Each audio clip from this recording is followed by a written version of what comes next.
And I'm confused because I'm like, are we talking about family dynamics, or do we want to dive into the body, or are they the same? Because the body is everything. Mm. Oh, that was the good Michaeline. Yeah, thanks. Love it. Thanks.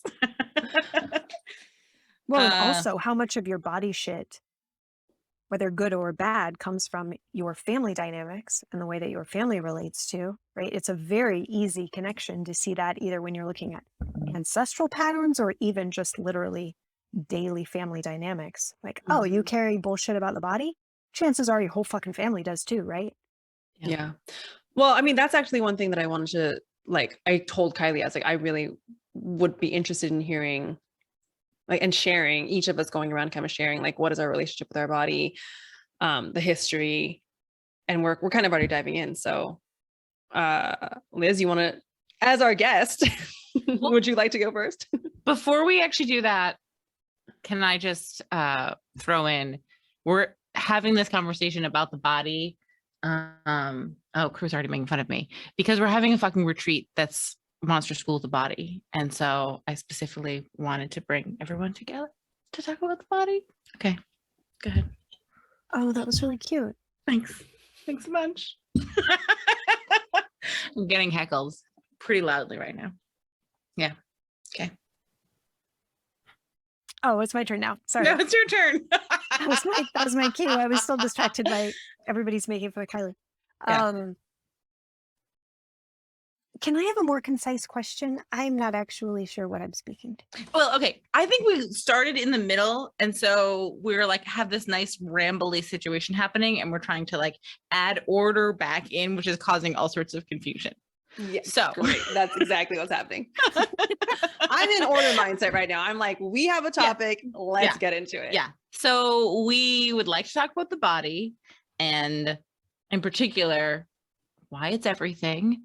And Eva has a really beautiful point of like, maybe a good starting point is looking at kind of what our relationship to the body is historically and why this feels like a fertile topic personally. And I was supposed to tell you that ahead of time and I didn't. So go ahead. You can answer it now. We're all caught up now. Everybody's now caught up. Great, perfect. Love it. Well, my relationship with the body has been fraught for shocking. We're all so surprised to learn.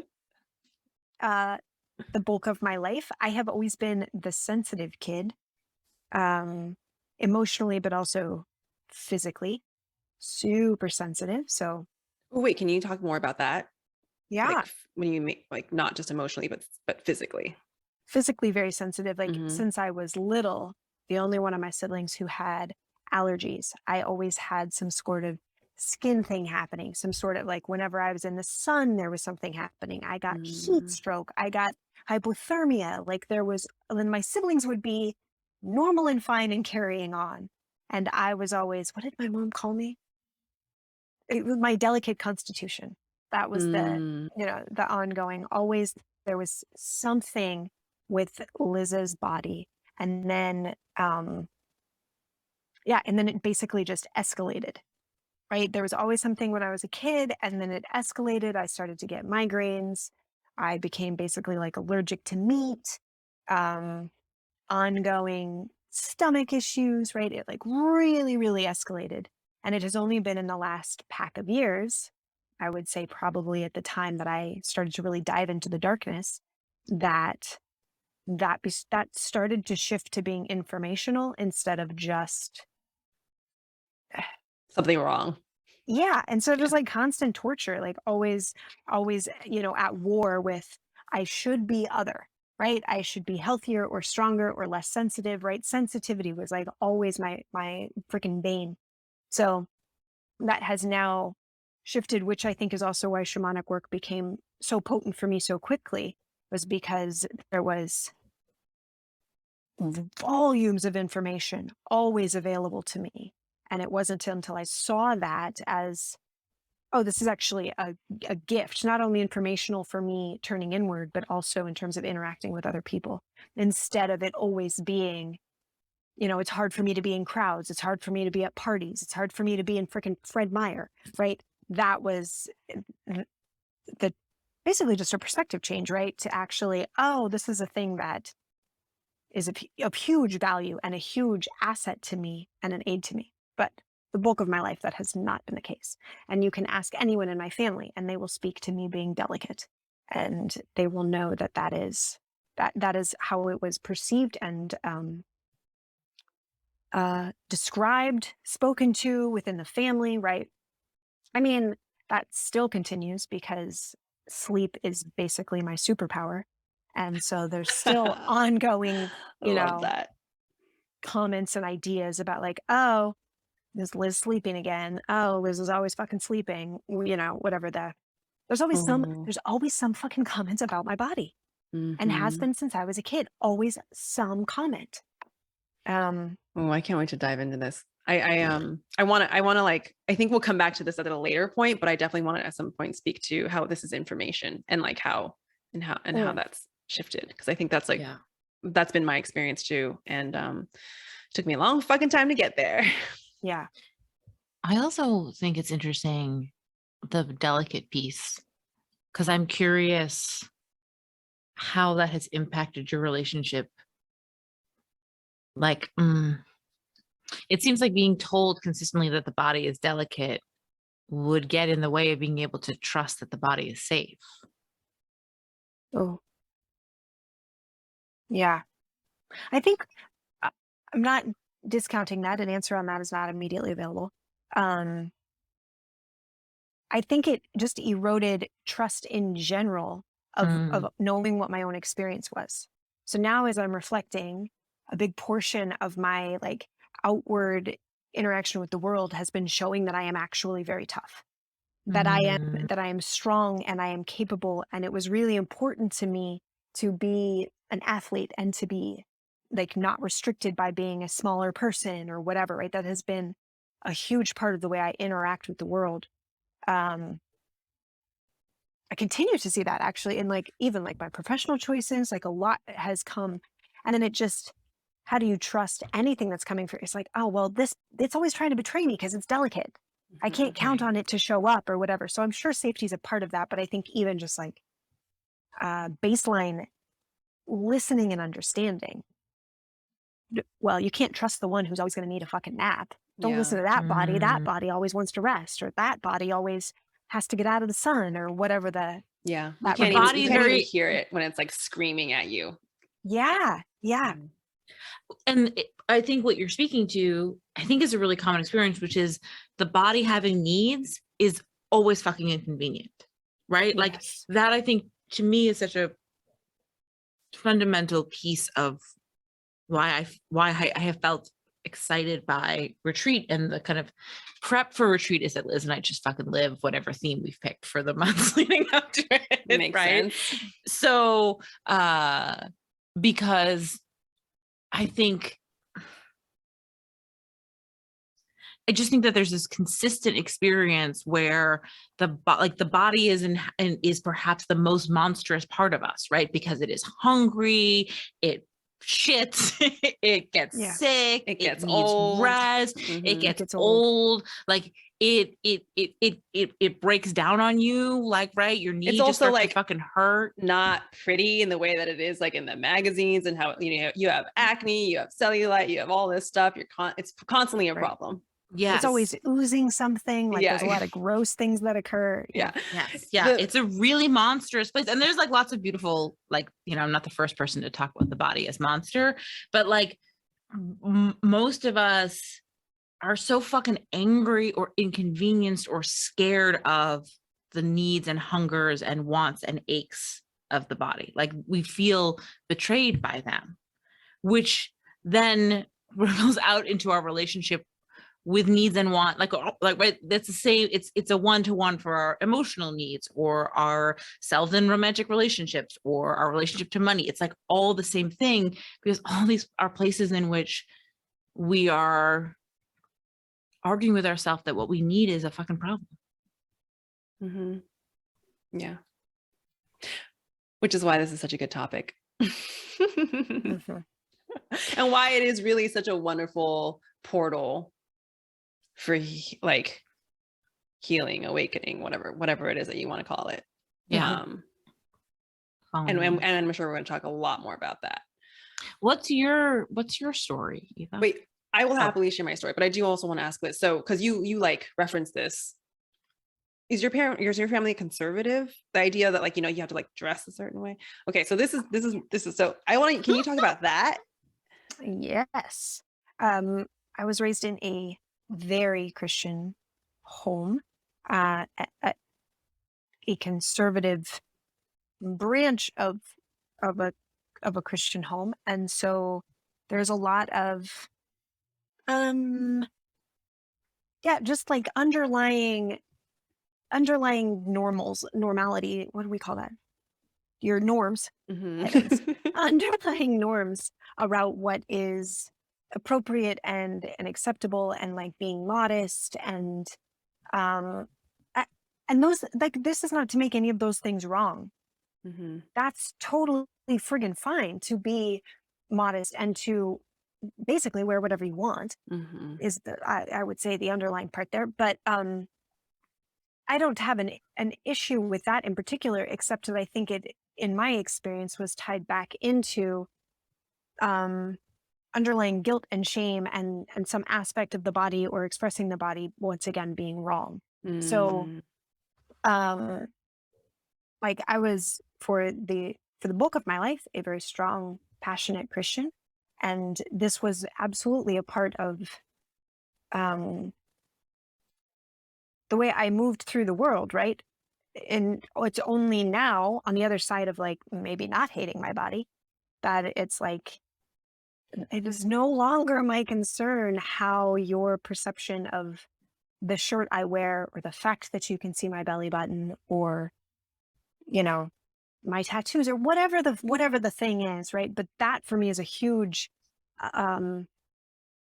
uncoupling from the relationship that I had growing up. But that has also been an ongoing releasing. Like, I got my nose pierced, I got a tattoo, and like have slowly been kind of peeling that away, not just for me, but also I think for my family, of kind of releasing some of these things of what makes you unable to be a professional in the workplace, or what is an acceptable way to be in the world. And I think the more that I am able to make those separations, it actually like gives my family some freedom from those norms as well, of Liv's got her nose pierced, and actually she's the same fucking person. Yeah right? Yeah, I mean, that's huge. And I want to say that's a gift that you're giving them. I don't know if they perceive it that way, but I think often if you can stand grounded in that, it's like you get to show people a whole different way. Yeah. And it's like, sorry, I'm like thinking about Jesus, who's like gets all the shit for it, and then like he's actually like showing people how to be, but along the way you're just gonna get shit for it the whole time. Yeah. Crew really likes Liz as Jesus. Yeah, I'm comparing you to really Jesus, thinks basically. This is great. I'm comparing you. Thank you. I love this. Love this. Yeah. Since I'm sure my mother's worried about my immortal soul, this is a great comparison. Exactly, I'll be sure to bring this up later. Give the bird of Christ complex, just what everyone fucking needs. Oh, so this is really interesting, because I didn't know this about you. Your family's very conservative. Okay. Cool. I like learning new things about you. This is good. And thinking my whole life, the vibe has been black sheep, right? That has been like the ongoing experience. This is just one more way that has played out. Yeah. Even as I'm trying to be the perfect kid so I can be loved. Of course. Yeah. It's a real, it's a real mind fuck, of course. Mix. Yeah. Well, I'm glad you're being honest about that, because I think that's like, we're constantly unlearning what we're already just deeply entrenched in. That's what it is. So coming back and forth. Okay. My experience with the body is, as Kyley, you were asking me, I think there's different facets of it. For sure, one of the like deep ingrained, like I can tell that one of my learnings about my body was very much from my mother, who like was such an 80s mom, like curly poofy hair, like shoulder pad suits, and like always trying to fucking lose weight. the ongoing dialogue in the house is like, gotta lose weight, can't get fat, blah, blah, blah, blah, blah, blah. That seems so innocuous at the time because it's just so commonplace. But like when I really look at my psyche, I'm like, holy shit, that was so embedded into my system from like the age of 2 that like that women are supposed to like, and that it's normal, like so normalized that I have to have the story about what I can eat and blah, blah. And like, even when I was young, like I would go to the gym with my parents and like, I always wanted to like, well, and then there was I guess the other facet of like my relationship with my body was that I always wanted to be athletic, but was super, super not athletic. And I think where I picked that up from was like, I went to the school that was predominantly like, it was like Asians and whites. It was very much like Asian people and white people. And sometimes there was like this weird race dynamic going on. And oftentimes it was like the Asian kids were like the eggheads, mathletes, you know, what all that stuff. And then like the white kids were the really, were like the jocks and they played sports and blah, blah, blah. And I think there was very much the story, and there is like, Liz, you talked about like being an athlete. I don't know. I think even now I would love to be an athlete. I think there's something really, I place this thing on the pedestal about like being an athlete is really, or being coordinated, being agile, being fast. Like I like those things. And so I have work towards them in a way that feels joyful to me. But I think in the beginning, it started from this place of like, oh, that's the ideal. Like, if you're not that, and then you can't like run a mile, then you're a weakling and you're a nerd and like you suck, that kind of thing. So I always like, wanted to be more athletic. And like never played sports because my parents just like didn't know what sports were. As immigrant parents are like, football, what's that? So, you know, and then I think the third piece is just like, I can still distinctly remember like when I was starting to like dip my little toe into spirituality, like, you know, very much like years and years ago, where I read in a book or somewhere where someone's like, oh, are you listening to your intuition? And I didn't even, now I feel like this word is so commonplace, but it was so far removed from my reality that I forgot that intuition was a thing. I didn't know that it existed. And I was like, oh, wait, like, what is that? What is my intuition? Like, how do you even do that? And just remembering, hearing people talking about like getting into your body and meditation in your body. And that was just like so foreign to me because I lived completely from my shoulders up.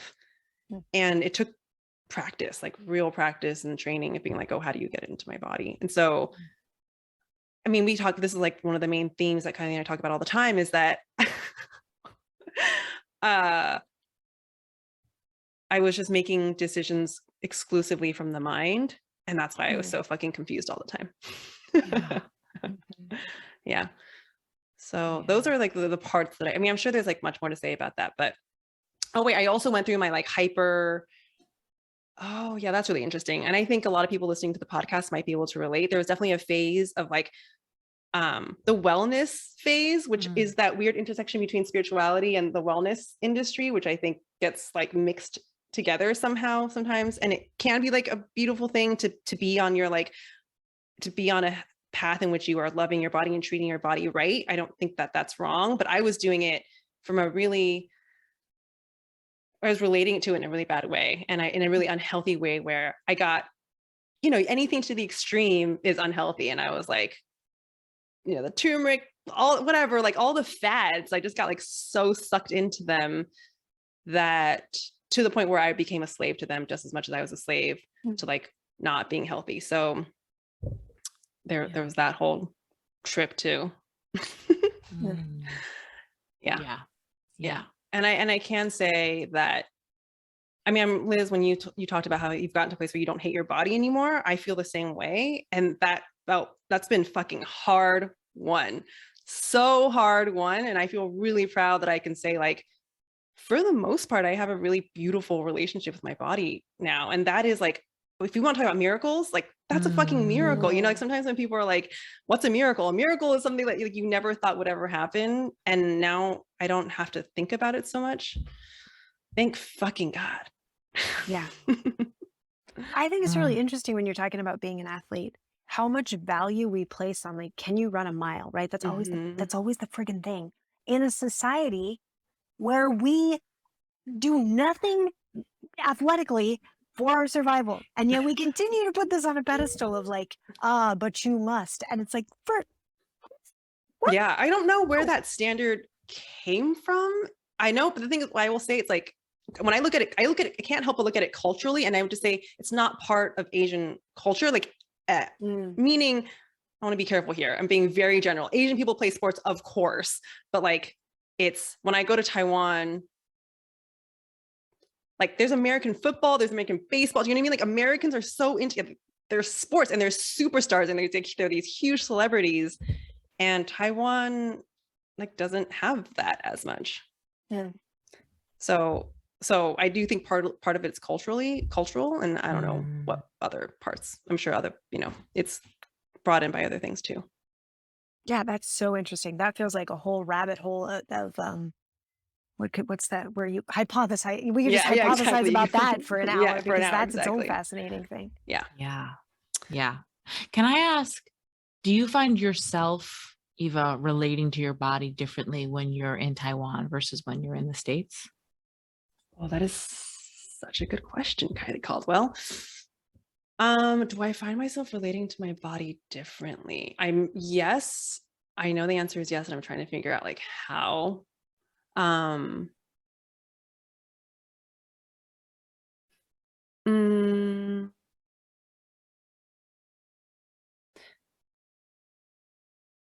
don't know how to explain it. It's like people there, on one hand, culturally, again, anyone listening to this who's like steeped in like East Asian culture will say that like they're pretty obsessed with being really skinny. Like Japanese people, Korean people, like you got to be like really, really skinny. And for that reason, I know a lot of women in Taiwan have like body image issues. But at the same time, it's this weird paradox of also like, I can't explain it. It's also like, at the same time, people also don't care as much about other things. Like, this is going to sound weird, but like farting, burping, aging, picking your nose, like just body stuff, like coughing, and it like that stuff that might be considered gross in America is not really considered gross in Asia, because they're just like, yeah, you're gonna fucking fart and burp. Like it's not like so rude. Do you know what I mean? And I think and in that way, and being ill, I think is not as big of a deal. Like it's not as like hidden. I think America, it's like you're I don't know. You see people out and with all sorts of like different body things, and it's normalized. So it's this weird paradox where I think like the more modern society becomes in Taiwan, it becomes more problematic. But I think at its roots, there's also this like earthy, like down to earthness about it that wasn't there before colonization. I don't know. Yeah. I could say a lot more about that, but I think I need to like really think about that more. Yeah, I imagine that's like it's a good big question I threw at you. Yeah. All right, you're up, Caldwell. Okay. Oh God, yeah. It's a hard question to answer in some ways, because it's like there's so many, to your point, there's like so many ways you could take it. But I think for most of my life, up until probably my 30s, I felt really disassociated from my body. Like I just didn't exist in the body, right? I was like an academic. I read books. Like I did play some sports, but like famously not very well. Like you'll like the story, Liz. Once I was playing basketball and the ball was like going out of bounds, and I was like trying to like rescue it. So I was trying to do the like dramatic, like my legs up, I'm leaning forward, I catch the ball and like try to flip it in over my shoulder. It literally bounced it off of my own forehead, everybody. I think I know that story well. I feel like that was like my whole middle school existence. Yeah. Sadly, Liz is on mute, so everyone can't hear quite how much she is just dying laughing at me. My brother, who's 3 years younger than me, was in the stands for this game, and he was like, well, that was worthwhile.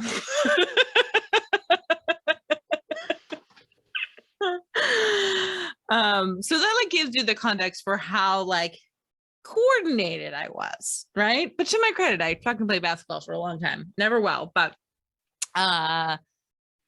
Yeah. And I remember being in my late 20s and being at a like yoga retreat with my mom or my friend Melissa. It was my friend Melissa.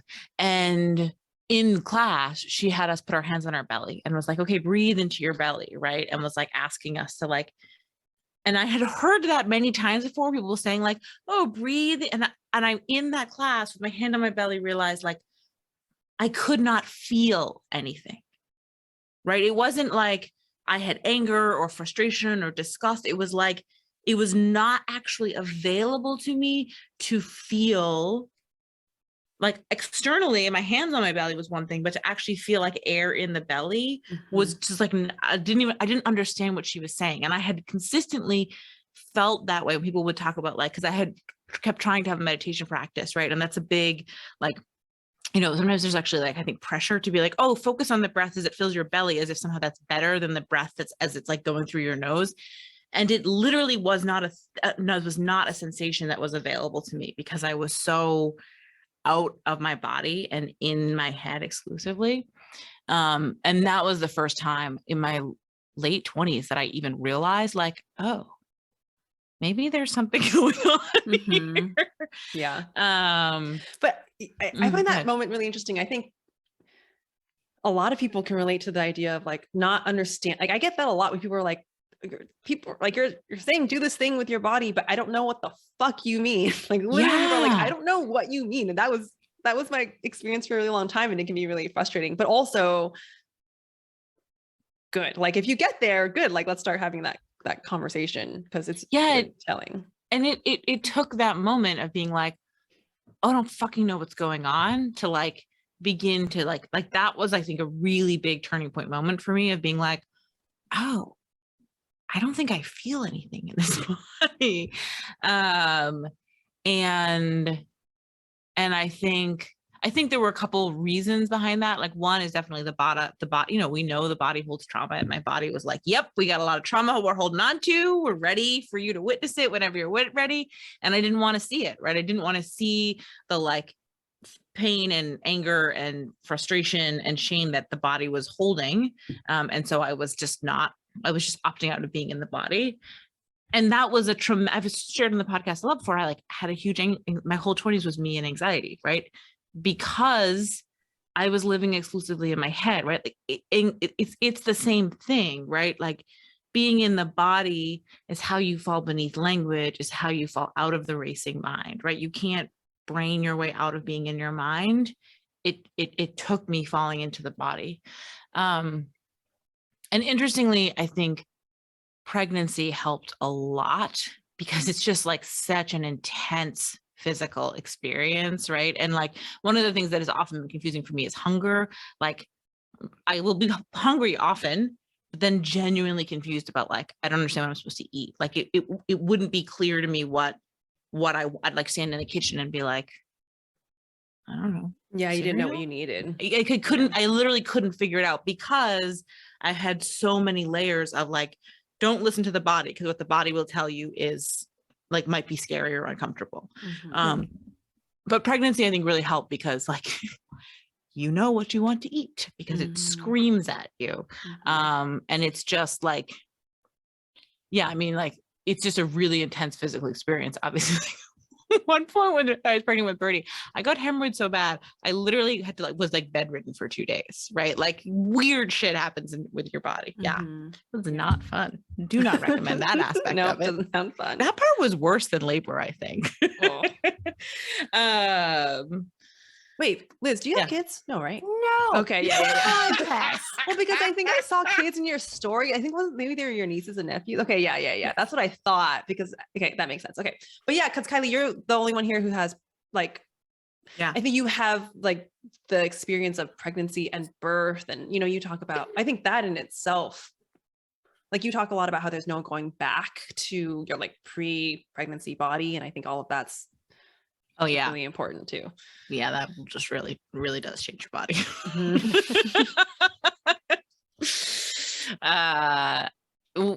And so I think what's interesting to me too, the other thing I will say about the body is like I'm not a small person. I've never been a small person, especially, you know, once I hit my 20s and 30s.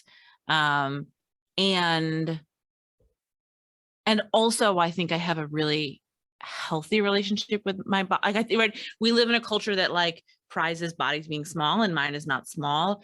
And in some ways I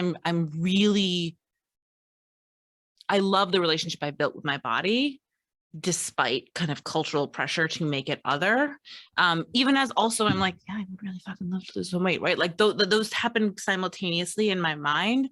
But I have, and I actually mentioned this to Liz earlier, like I have been really, really intentional for my entire adult life around not choosing language that like puts diet, that like I don't speak diet culture to myself, right? I don't like, I don't know. I've just always been like really intentional about choosing language that is kind to the body, even as I was confused about how to live in a body. And so as a result, I have like simultaneously this like, I think really like warm and loving relationship with the body. And also it has often felt like this really fucking confusing place that I don't understand. Yeah. And those coexist for me. Mm-hmm. And I suspect they coexist for a lot of people. Yeah. But I think, yeah, I'm consistently glad for the ways that I have refused to participate in certain kind of like language and actions, even as I even as I may have a desire that the body looks differently. I also have been unwilling to like sacrifice the body in that way. So I mean, that in this culture in itself is like a huge win. Like, such a huge win. It's pretty revolutionary. Yeah. And I think you're speaking to something, Kyley, that's like really important, because like there's a lot of emphasis on like self-love and body positivity. And I was talking about how like, you know, my relationship with my body now is hard won, but I also think it's so important what you're saying, like laying out the full picture of like, but also like I still get hangups. Like I can, it's like I can feel it. It's like very subtle. Even if I put on like 5 pounds, I'll still have a story of like, it's almost immediately and blah, blah, blah, blah, blah. And then I'll have to like, you know, bring myself back or whatever. But I think that's important because I think, Kyley, I think you've brought this up. It's like this idea of like, oh, well, if you're not all body positivity all the time, then it's also like, there's something wrong with you there. It's like you harp on yourself for not loving yourself enough. And I think it's, I don't think it's, you know, personal. I don't think it's you. I think it's like the fucking system of the soup that we're all living in. Well, go ahead. Well, I had 2 things. One on that, which is maybe what you were about to say, Kyley, but also before I move there, I want to reflect back to you. What would be, I don't know the right description. I want to honor how I have witnessed you with your body, because when I met Kyley in person, I was like, oh, you're really big. She's just a very tall person. And wait, how tall are you, Kyley? That tall. 7,000 feet tall. You're 5'9". That's although Liz did say one of my favorite things ever to me, which was she said hugging you is like hugging the room or something like that, to imply that like I have a big presence. So, you know, I'll take that. I mean, your personality for sure adds a couple of inches to what is already several more inches than I have. And wait, Liz, how tall are you? Because you can never fucking tell when on these like Zoom calls. Okay, yeah. That's why I was so surprised when we met in person. Yeah. Like, oh. But and there have been multiple times, because I continue to fall into my, you know, natural state of being a dick, that I will make comments or say things about how Kyley is basically a giant human. And witnessing how you are present with that in a really loving way has actually been a really beautiful example for me of being like knowing how I am and it being okay. And it makes it safer for me also to then, it just makes it safer for me to be with you as well. Because when things do strike me out of the blue, like when we were in that mirror and there was just so much Kyley behind me in the mirror. And that doesn't have to be like this weird self. I think that's the other thing that makes our own investigation of our body and being in a body and being human complicated is that you like anything you speak to someone is potentially immensely triggering, right? And immensely complicated and whatever. And there have been so many times where Kyley could have had a reaction of like, this is an asshole and I wish you wouldn't ever mention anything about my body. But it has actually been because she is safe with that. It has been safer for both of us to be present in those things. So it feels even complicated to speak to that, but I have like really witnessed what you just described. I have really witnessed how you live that.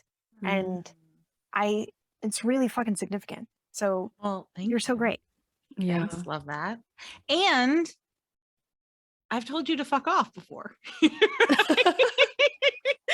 that's the other piece of it. I think that's why I felt really fired up about your brother-in-law saying things, is because like, in order to feel safe in the body, right? Like I have size 11 feet. Like there are things about me that are not tiny, right? Like famously, famously was this picture from when my friends, we were all in high school, and my friend is holding up my bra and it's just like her face is hidden upside, right? Like, and like being able to also set a boundary of like, oh, that joke isn't funny, like that one hurts. My feet are canoes, that's hilarious because they are. And also like I love my ridiculous feet, right? Like, and I think it's almost, in a way, I think I have been protector of my body, even as I think our body is actually, and I think I have been protector of my body in like not engaging in certain types of conversations, or being willing to like set boundaries with people of like, you can't make those kind of comments, right? They're well-intentioned. This isn't you, but like there's been other people where I've been like, that might be well-intentioned, but like you can't make those comments around me anymore. I think that's like this is like a wonderful example of what I feel like we're always talking about, is like, it's really nice to be around free people, because that's an example of being completely sovereign, is like, you're not like, people can just be like, they notice your freedom, so they will be themselves. And then also, but when you don't like something, you tell them to fuck off. Like there's no rules. You just like say what you say and feel what you feel when you feel it, and can be comfortable in that. And then, which allows other people to feel safe. So even when you draw a boundary with me and you say, fuck off, that's helpful for me. Do you know what I mean? Because then I know where you stand, in like, instead of like tiptoeing around or like trying to read your mind. Do you know what I mean? Yes. I also feel like there's a correlation there in the way that you've described being the protector of your body, Kyley, and the way that I've witnessed you be mom. And so it's interesting that your relationship with your body shifted in becoming a mother, because it's a similar dynamic playing out in the way that you're like, sometimes it's difficult to speak up for ourselves or to say what we need or to be that sovereign person you're describing, Eva. But then when it comes to your kids, you're like, oh no, it does not matter who the person is or what the topic is. Like, I will eat faces to make sure that my kids are okay. And that feels like a similar thing. So I think that's really cool, because the body is everything.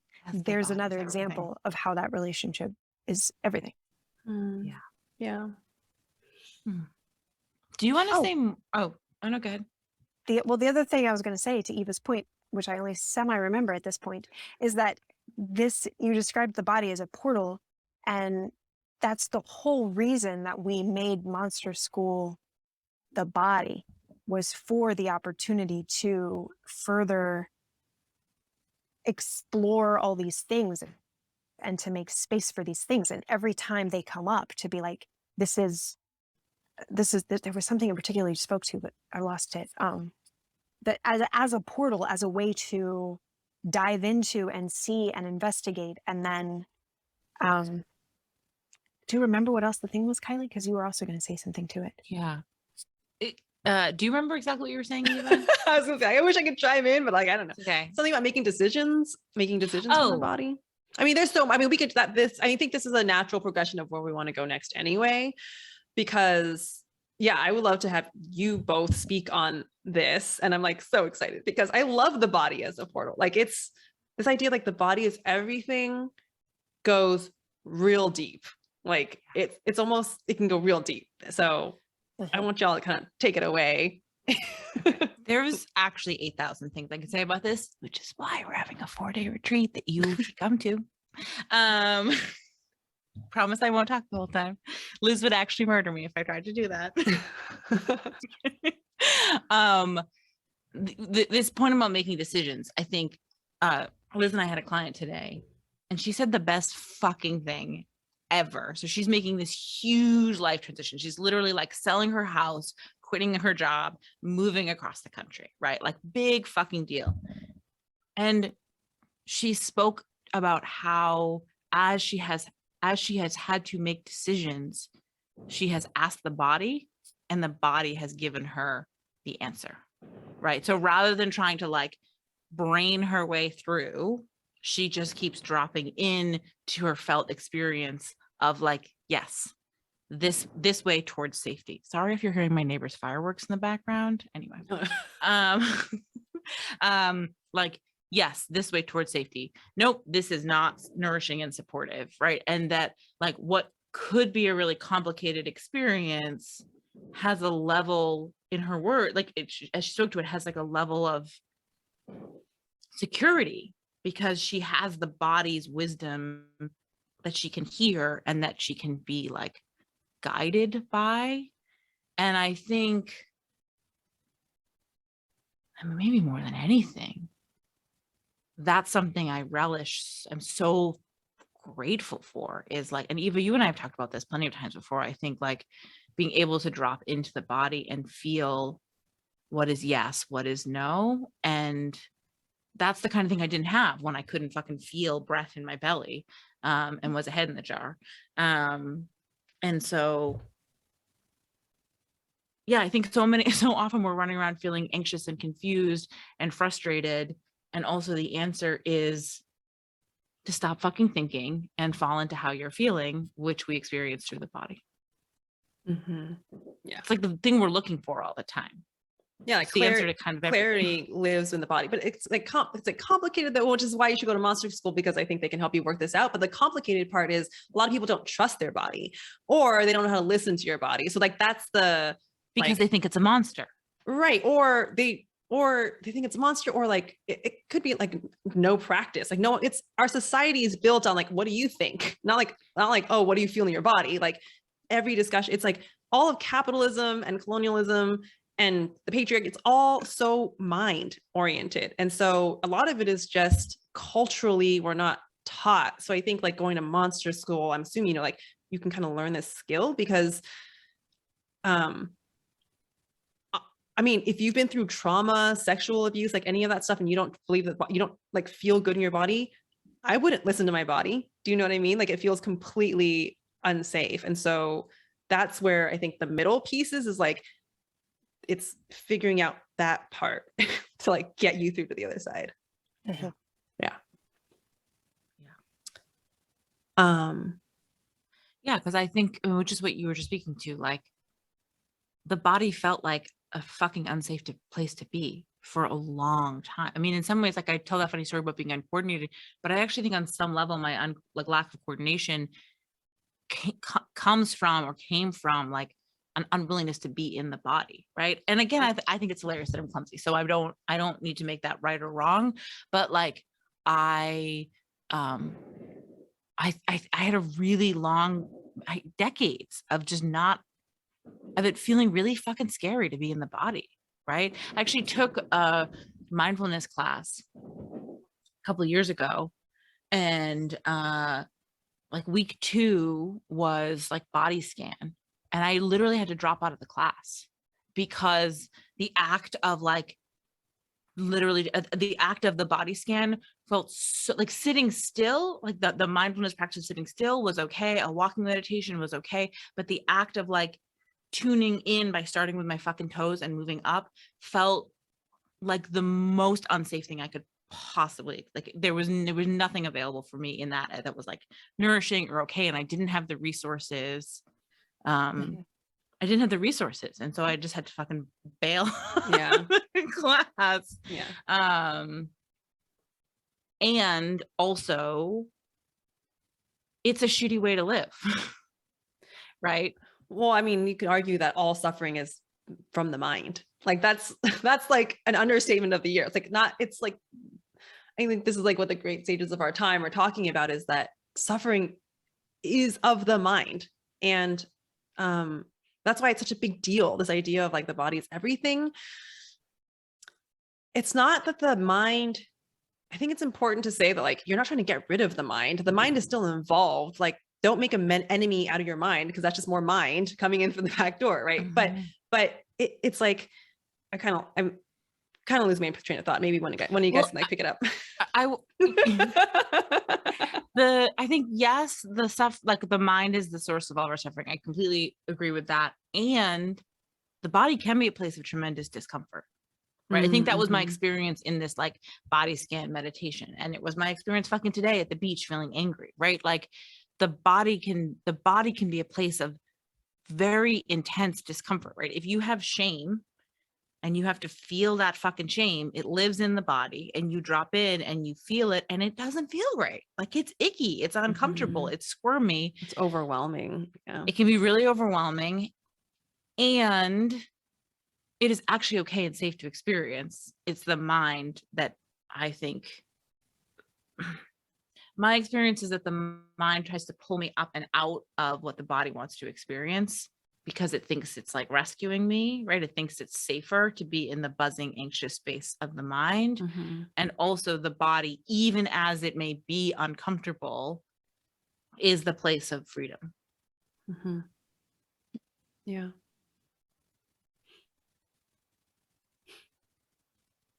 I'm just struck by all the examples of like all the ways that I have seen people being unable to be in their body or unable to connect. Because I'm thinking, Kyley, as you're describing your experience, I'm just wondering like what YTT was like for you. Because like that's the beautiful part about yoga, is moving the body to a place to be still, right? And what I have experienced in teaching yoga or in coaching in other sports is like when you give someone an instruction and they literally have no connection to what that would be in their body, right? That's why sometimes it's really helpful for people to watch the instructor do something, because they're like, or they can't even, if that does happen, they can't make the connection between like what this arm should be doing when I see that arm, or when you tell me, right?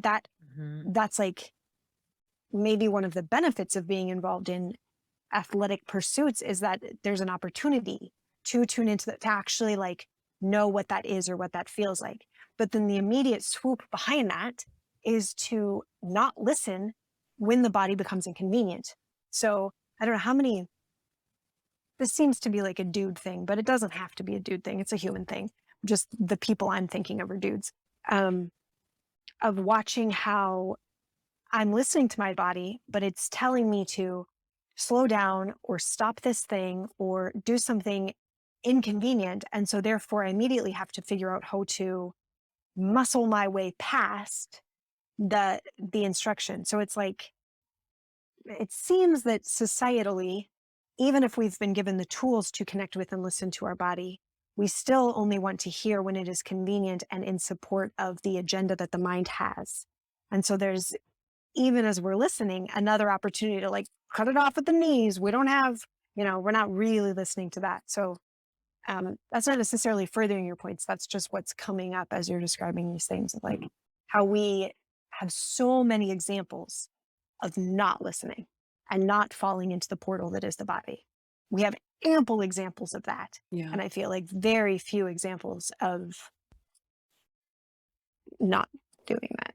Yeah. And falling in. Well, I feel like I forgot to mention a huge part of my like body history that when I talked about like getting really sucked into like health culture and like exercise and all that stuff, like then that was me completely abusing my body under the guise of being like healthy, actually, which I also hear from so many people, like have this story of like, then they fall into some kind of chronic illness. And so yeah, I'm actually just, I think, coming out of the depths. For a long time, I like really identified with having like chronic fatigue, and that's like its own complicated thing too. But for sure, that was a reaction to like me pushing myself too hard.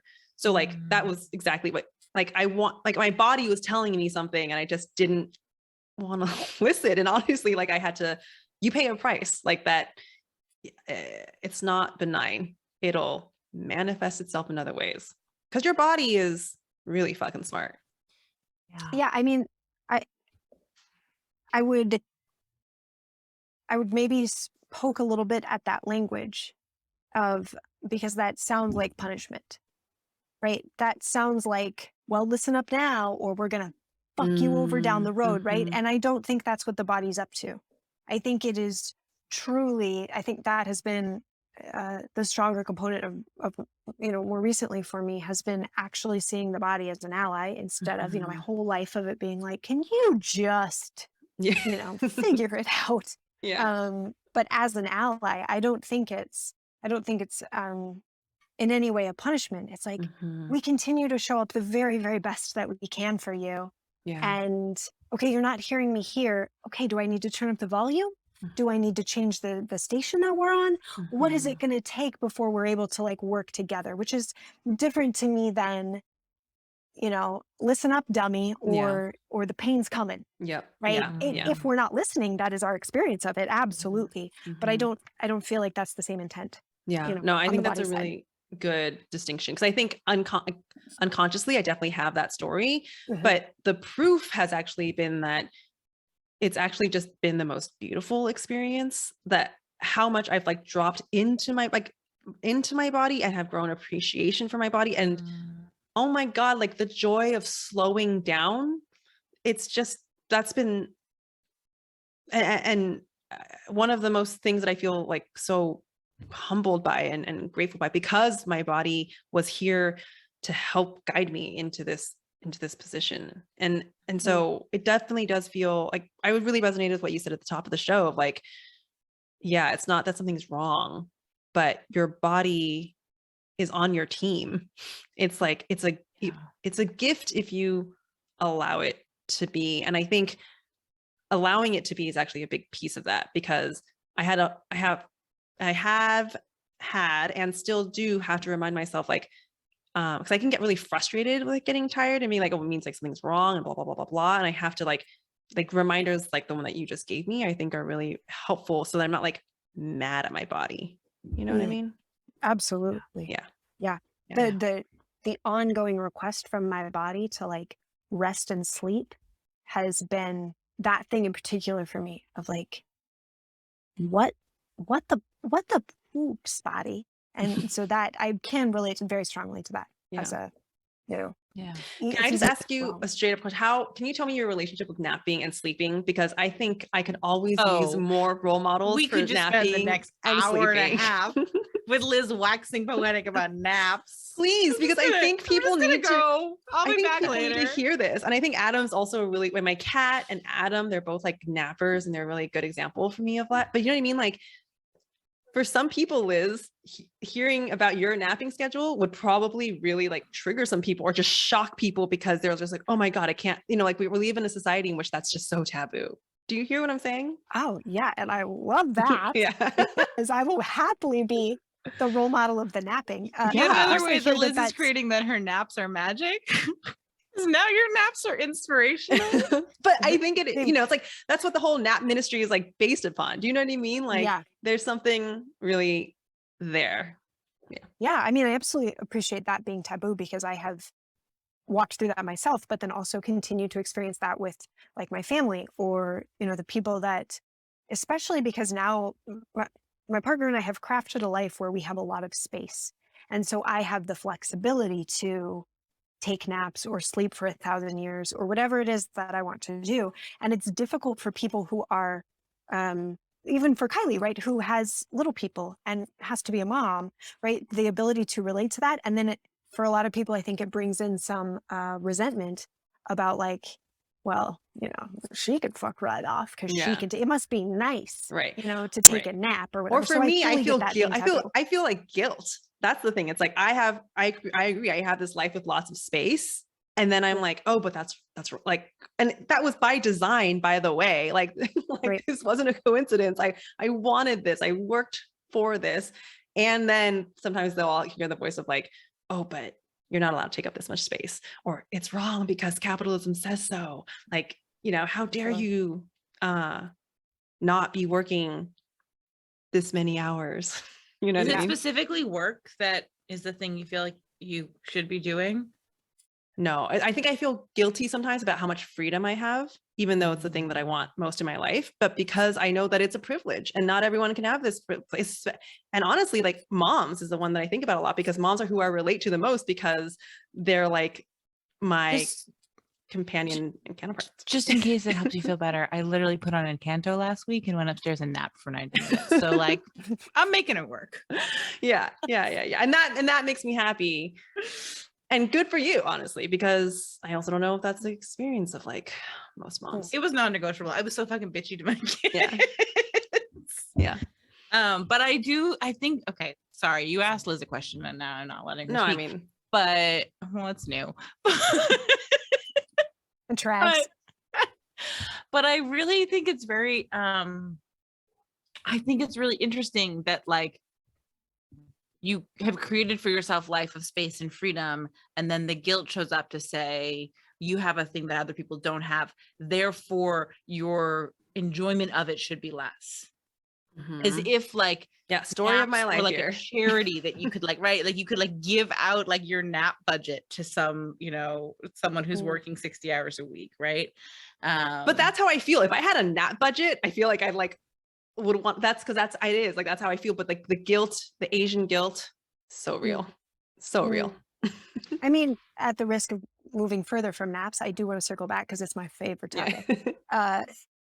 What you're also describing is, again, because the body's everything.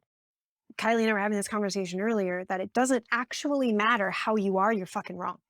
It doesn't matter if you are fat. If you're fat, you have too much fat. If you're sticky, you're too thin, right? Like literally, no matter how you are, this is the conversation I keep having, I think mostly with women, because I just talk to women, but is this experience of shame for having a fucking body. No matter what your body is, we have a shame about it. It's like it's this baseline shame that I am a human in a body. And I feel like that's also what you're describing in this case. It's like, I created a life with freedom so I can have freedom. And then it's like, fucking wrong. Yep. And if you didn't create a life with freedom, then it's like, oh, if only I could have some freedom. Fucking wrong, right? Yes. Like, however we show up, we are wrong for existing. Yes. Oh my God. Thank you so much for this reminder, because like that's exactly it. That's exactly I make it a problem, or I feel guilt. Yeah. It's just always wrong. And I think that's like such a good barometer to bring me back to be like, it doesn't fucking matter. Like none of it matters. Yeah. Like there's no such that has been thing. Yeah. That's I've had this realization multiple times in my life of like being self-conscious about my thighs. Right. And at one point I was unhealthily thin and I was still self-conscious of them. And then now I am not. And it's like, it literally doesn't matter what size they are. That's the hilarious part. Any size is wrong. Having thighs is wrong. We should just apparently not have thighs, right? Like, how can we just connect to the ground without thighs? And then maybe it won't be wrong. It literally doesn't, just like you're describing, it doesn't actually matter. It's so wacky. Wait, sorry.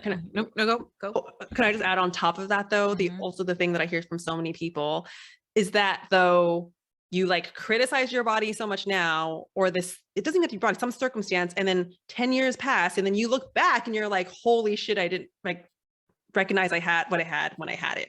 Like it was perfect already then, you just missed it.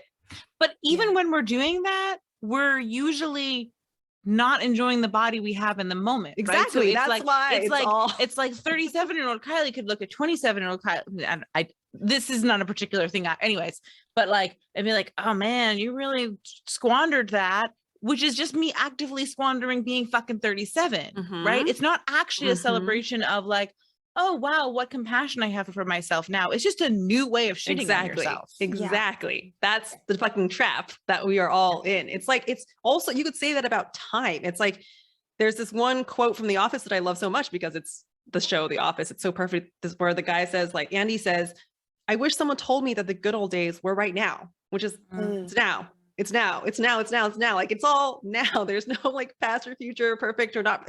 But we're missing it because we're comparing it to some other version. If it's time, then it's past or future. If it's our bodies, then it's like how it could be or how it will be, or how it was or how it could be. Yeah. Yep. It's a total pointless trap. Yeah. I mean, it's just a constant abandonment of ourselves. Yeah.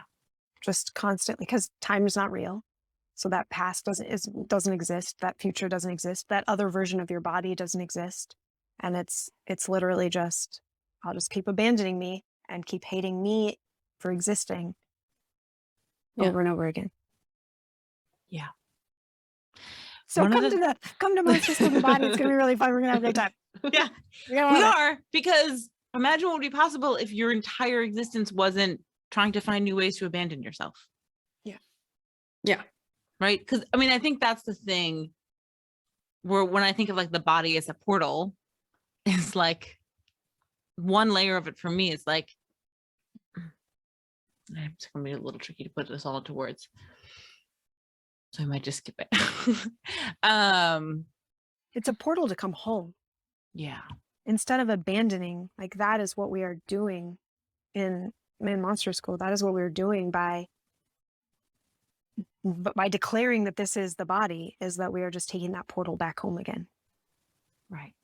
Which is all like, that's all we're hungry for, right? Is to fall into ourselves, is to be in this present moment, is to be fucking home in ourselves, is to feel safe in our own bodies. Right. I think one of the things Liz and I have spoken about privately is this tension, right? There's like all this ways in which we make the body wrong, right? Whether it's because, you know, of appearance or illness, or we hunger too much, or right, we haven't even spoken about like hunger and desire and how we think that's monstrous, although that's a whole nother topic. But there's a million ways we make the body wrong. And then we come along with this like seeing it as like a banner at a parade, to be like, no, all the ways that you're making the body are wrong. Come over here and just love the body. That's the answer. Which I think for most people is actually just another fucking trap, right? It's just another way in which you are wrong, which is like, maybe you're angry at this body, right? Maybe you have chronic illness and you feel fucking betrayed by the body, right? Maybe you feel confused. Maybe the body doesn't feel safe. Maybe that you have the decades of conditioning that your body is wrong have had an impact, and the body doesn't feel like a place that you fucking love. And so the pressure to now love the body, for all that I know that that can be tremendously valuable for many people. But I also think for a lot of people, it just feels like another trap, another way that you're doing it wrong, right? Yeah. So my body is wrong. And also I am wrong because I am not loving this wrong body. Right. Yeah. Right. And you're just fucking trapped in between the two. Yeah. And I think what I really fucking love about the space that Liz and I are holding at retreat, and this is kind of our medicine in all places, is just to fucking witness whatever actually is existing. So what is you in relationship to the body right now? Just what is it? Do you have an answer? Do you like, is that space? That might not even be a question that you've asked before, right? You might have just been swinging between these pendulums of like, love it, hate it, love it, hate it. But like, what fucking is it? And who are you vis-a-vis the body? And what becomes possible if you could just be in that space with some curiosity? Mm-hmm. And I think like the cool thing about that though, is that that's what I mean. Like this idea of the word, the portal, I think is exactly what this experience is. It's like, okay, wait, but when you get to experience that, okay, so like you ask this question and you are like with whatever experience you have, like everything just opens up all of a sudden, where you have access to so much that you didn't even know was underneath all of that. It's like, it gets to be like kind of fun. It's like fun. And it's like, whoa, like I didn't know that I was, that I had all these feelings, or sometimes like love comes in. I don't know exactly, like there's a million different combinations of what can happen. But I think in my experience is that, you know, in Monster School, like when you guys get people, I literally see it as a portal, like they're feeling this thing and then they get to walk through it and they get to experience life in a totally different way. And that's fucking cool. And then you get to apply that to not just your body, but that extends out to like so many other things in your life. But but with the body though, it's like pretty experiential. And of course your experience is worth, I don't know, there's a roommate quote about this, like a whole ocean, whereas a piece of like knowledge is just a drop in the ocean. From now on, we'll just have Eva describe Monster School and send people there. That seems perfect. Yeah, that actually completely perfectly sums up what we're creating. Yeah. Nailed it. Love it. Well, because I think this is the root of a lot of the spiritual processes. Like, because really, like, we talk about this all the time, just in different ways. It's being with what is. That's it. Whatever it is, whether it's your emotions, whether it's your body, whether it's your thoughts, whether it's like some situation, but like, and this is also the tenet of all like Buddhist teachings, like sums it up. It's not really like, it's not, I think it's actually quite simple. It's just complicated to execute, but like, we could sum this up in a really simple sentence, just be with what is.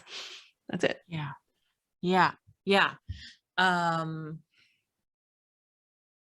And I think the body is an incredibly important place for the being of what is, because, right, I think that it is simple, right? The whole fucking game is like, exist, be with what is.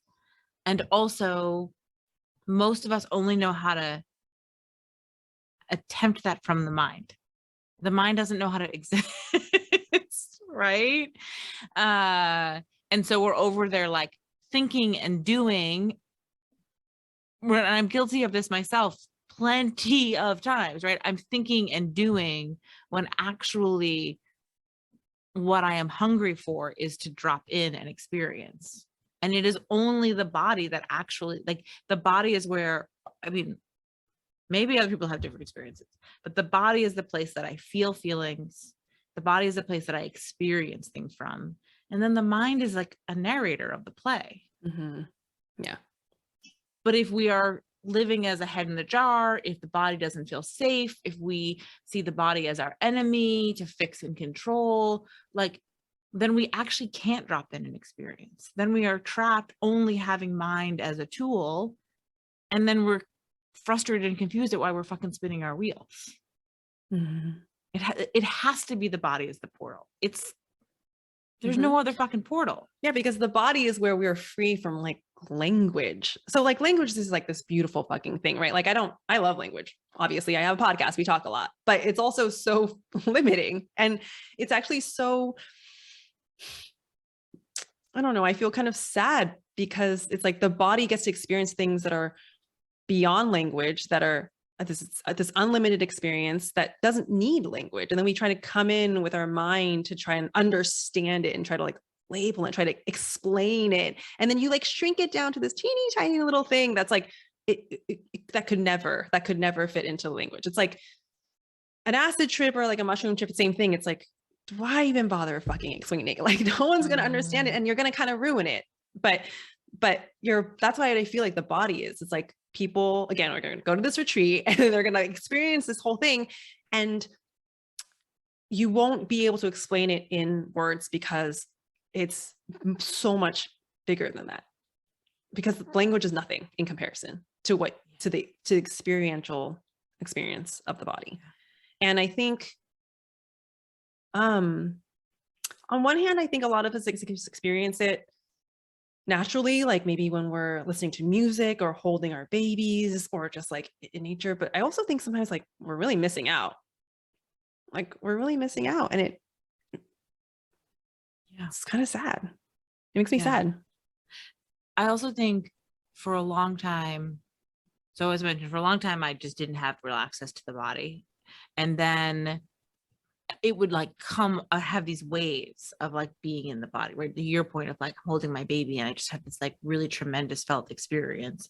But it is only recently that I feel like I have had access to being more intentional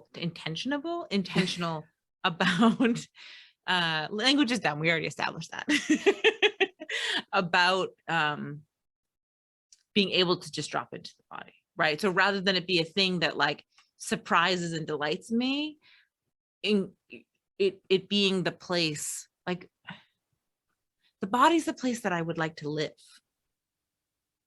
And increasingly I'm finding an ability to drop in, and I am witnessing that when I am restless, anxious, frustrated, it's because I'm not dropping in. Right.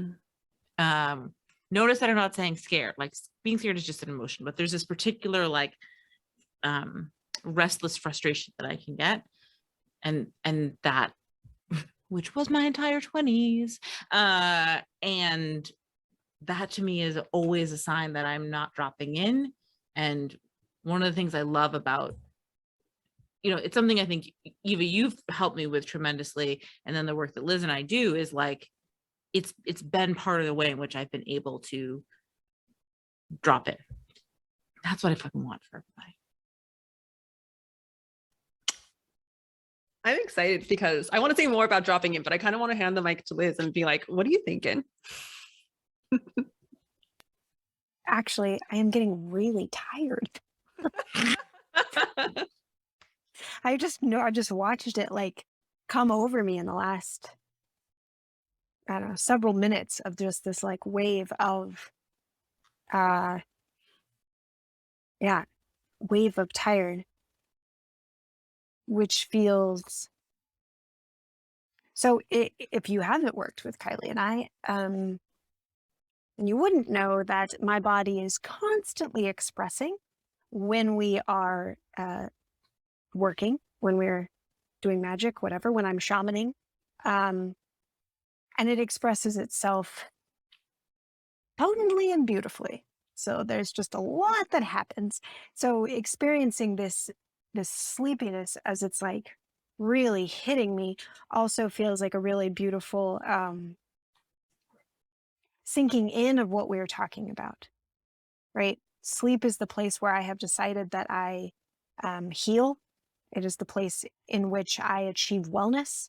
And so feeling that as I'm not sure if I can actually put these in words in the way that feels right, but having that kind of swoop over me feels like the healing of our conversation also sinking in and like settling in all the nooks and crannies and whatever. But it also then is difficult for me to show up for words, especially as we're talking about how difficult language is and how language is the drop in the bucket of the ocean, right? It makes it a lot harder for me to show up to that, which is an awkward thing to experience in the middle of a podcast. Yeah, but it's great because you're just fucking doing the damn thing. And it doesn't matter. Yep, I'm here, guys. I'm here. I'm getting this great image of bear like creating their hibernating den, like patting down all the like soft leaves, right? Just doing the thing that like dogs do where they like walk around in a bunch of circles, like make it like nice and soft and just right. Bear feels a little prickly that I used a dog reference. Yeah, bold comparison, Caldwell. Bold comparison. Yeah. Sorry, I don't really know what bears do before they get to sleep, but that's the mental image that I have. Bears just like settling in. Yeah, that feels accurate. Well, I just realized that we didn't get a chance to come back to your nap stuff though. Did we talk about that? Right? We didn't. Like, that's the only thing that matters is let's talk about naps. Let's freaking talk about it. I'm gonna let you talk about naps, but I have to use the ladies' room. So I can just because you didn't want to hear this part anyway. So you exactly. Okay. Actually, to be totally honest, this is actually really hilarious. Our bodies communicating is that the last time you almost talked about naps, I was like, oh shit, I have to pee. And then it went away. And the minute you started talking about naps, I was like, I have to fucking pee. So I already know what you're gonna say. Go ahead, carry on. I'll be back in a moment. Yes. Okay. So please regale me with your stories of napping because I just want to soak it all in. Really. Oh yeah. I mean, sleeping is I truly relish it. In a way that is pretty inexplicable.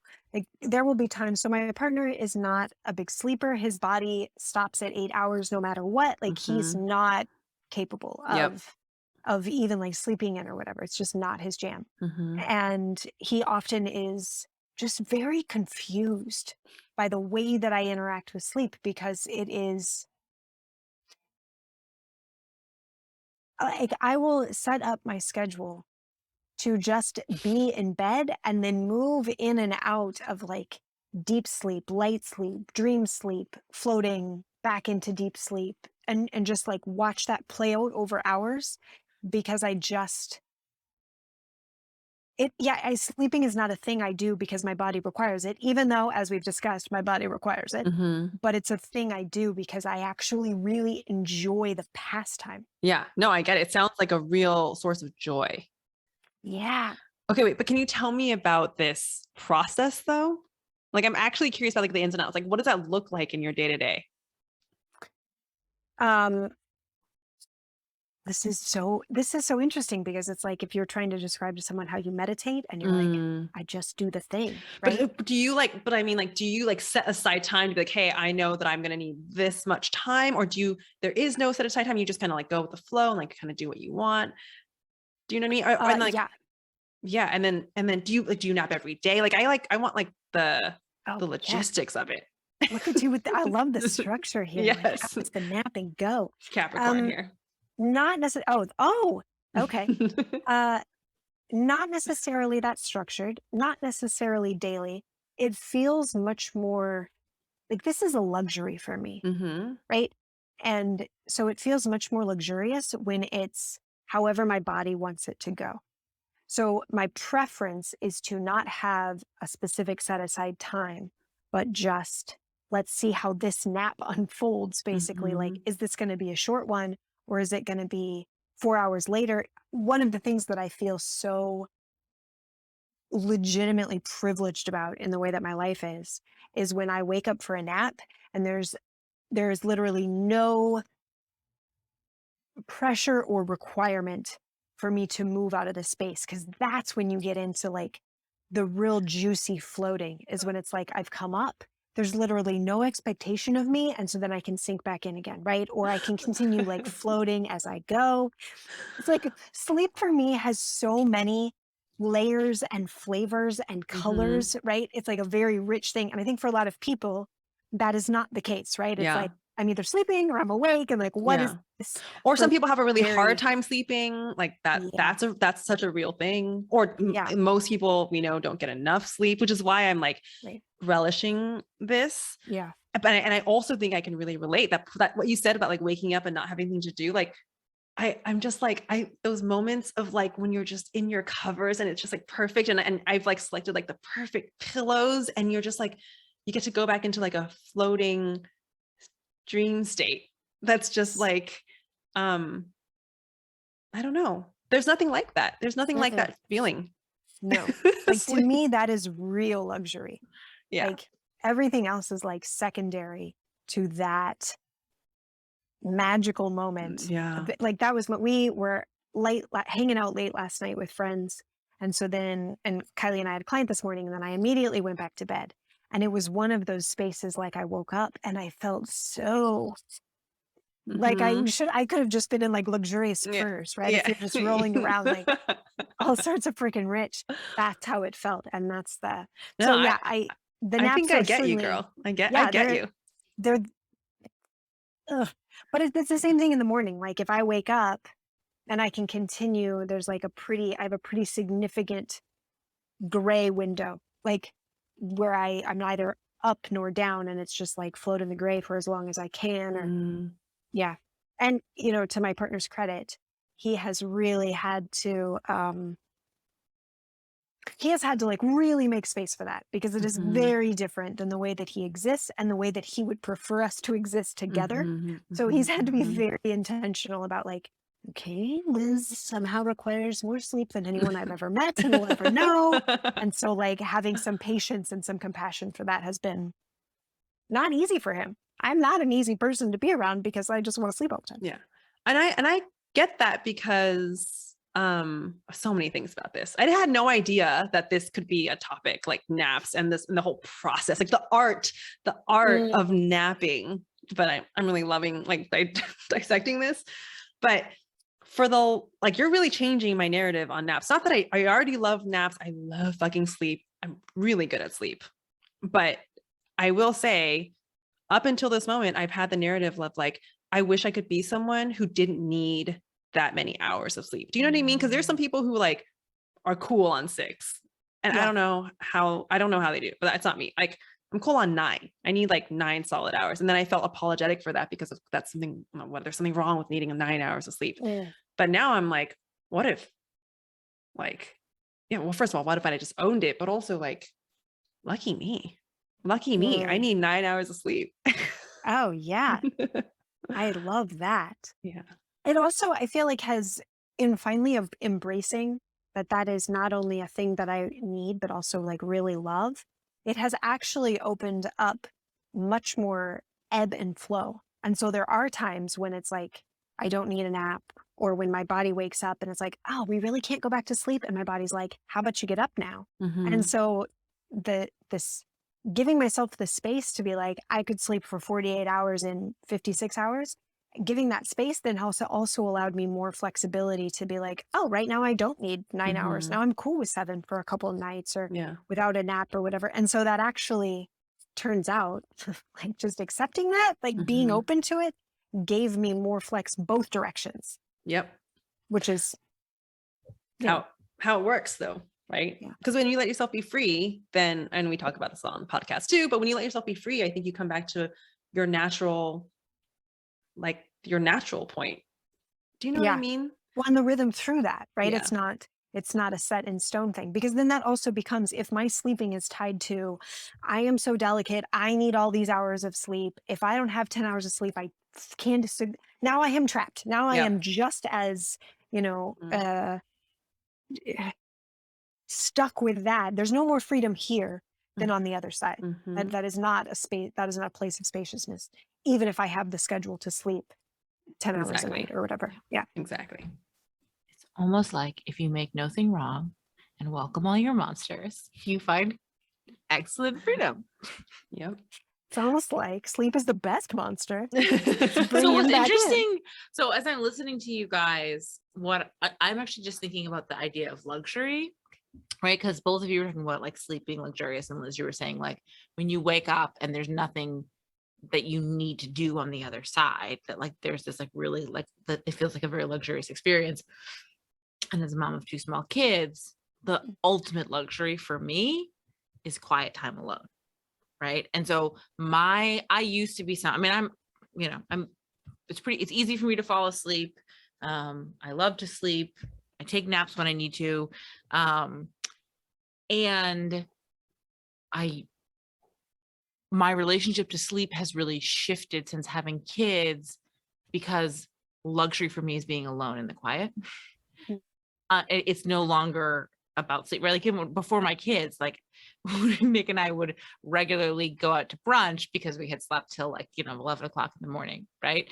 That feels insane. Like my reaction to that now is that feels insane, because I'm like, I could have had 4 fucking hours in quiet by myself, that instead I spent sleeping.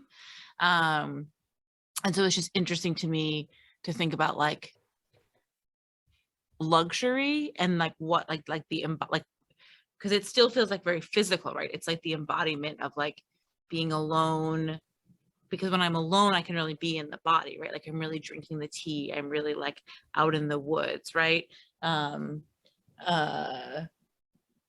I don't have like a tidy point to it, but it's just interesting thinking about like the want is still like a luxurious experience, but my relationship to sleep has shifted, and I want less of it, not because I think sleep is bad, but because there's something else you want more. Something else I want more. Yeah.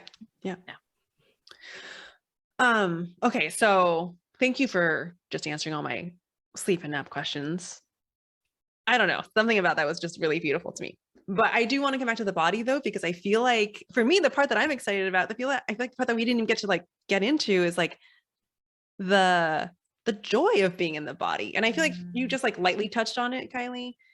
And also Liz, feel free to like lounge back or kick back and lounge and half nap if you want to, and then just jump in when you feel like it. Because thank you. Thanks for knowing. Yeah. Love it. This is the podcast where people will just be who they be, but and do what they do. But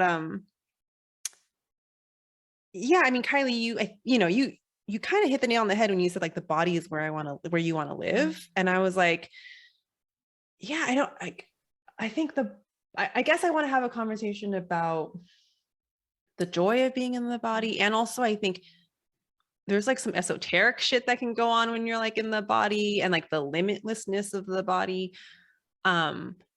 Because I think what I know is that being in the body for me is like synonymous with being present, which is also the word that I use for just being peaceful.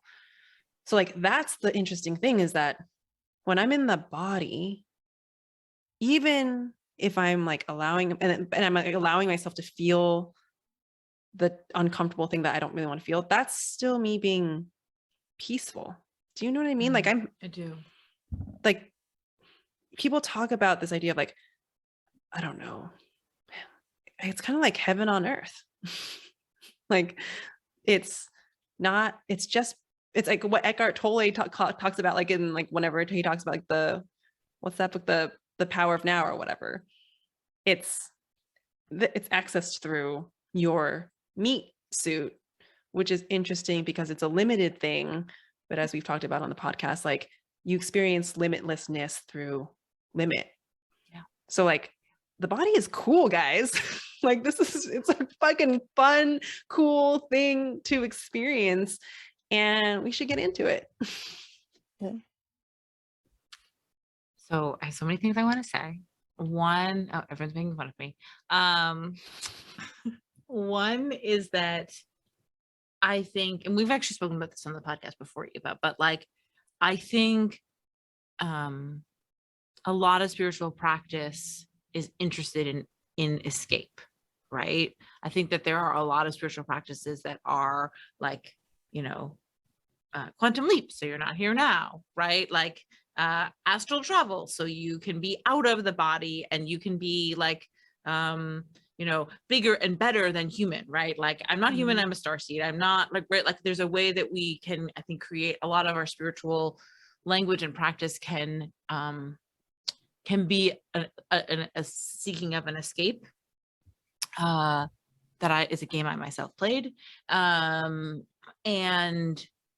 I think that does a tremendous disservice, because to your point, like, the actual kind of ecstasy of existing that we're looking for comes by falling into the body, right? Like, being human is the portal to being infinite, right?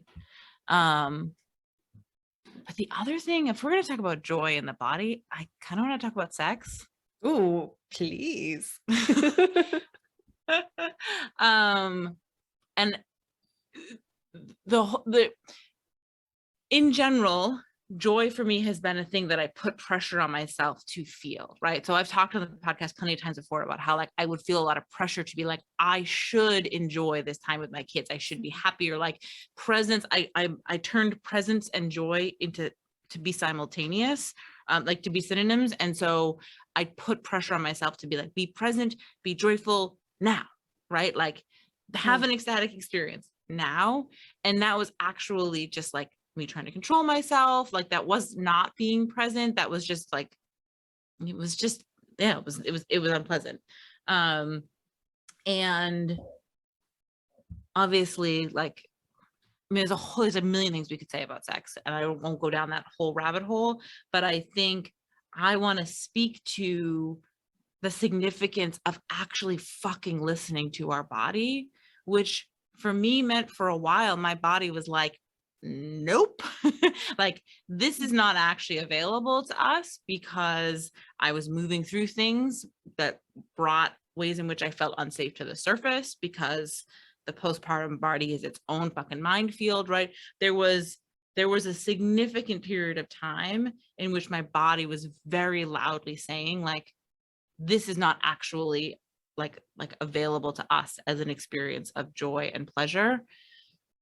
And it is in being present with that and listening to that I have created like tremendous pleasure and joy in the body, both in sex and in other areas and in other ways. And I just think that's important, because I think, like, being present can sometimes mean being present with something that feels uncomfortable, or listening to the body's, like, honoring the body's, like, no, or it's just as beautiful as honoring the body's rest. And that all of those are the way that we build like kind of this tapestry of, I don't know, safety, trust, and pleasure. Mm-hmm. I feel like I went in a different direction than your question actually intended, but that was just the thing that wanted to come out of me.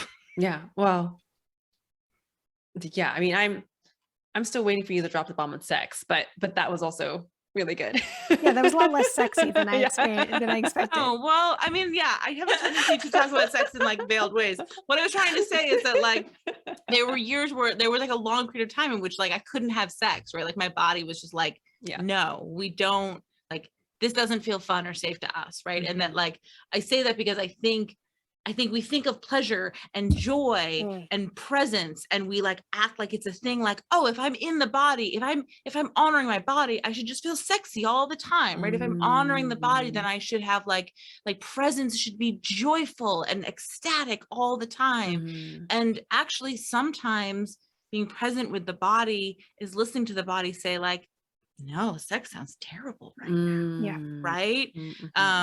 Or like, yeah, what we're present with is that this feels like that we feel uncomfortable or sad or whatever the fuck, right? And that presence is sometimes to be present with that, with that.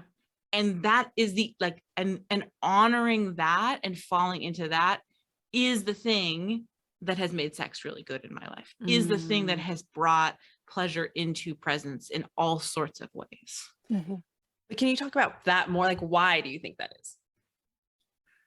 I think it's kind of what Liz was saying about naps, right? It's like in giving herself giving herself permission to be free with sleep, rather than like creating another story, which is like, oh, I only need 6 hours. Oh no, I definitely need 10 hours. Like neither of those are freedom or actually dropping in. They're just being locked into like a story of performance, right? Yeah. But like, you are sovereign. Yeah. Like this is like a perfect example of what I talk, you know what I mean? When I use like the word sovereign, it's like, you're not in a reaction to anything. Like so you're not going to one extreme or the other extreme. It's like, you just let yourself be. And then when you let yourself be, you end up coming back into freedom, which for you was like, oh, well, you needed to like experience those things. And then your free self eventually also then opened up to a different experience of sex. Right. Yeah. Right. And the real depth of pleasure comes from, just, I don't know, being willing to, I think there's this way, maybe it goes back to what I was saying about being the protector of the body, which is never a phrase I thought of before, but I guess now that's a thing, I think. But like, our body is constantly telling us things, and most of the time we just make them wrong, right? Our body's hungry and we're like, you're fucking fine, right? Like your body needs to pee and you're like, wait another 20 minutes, right?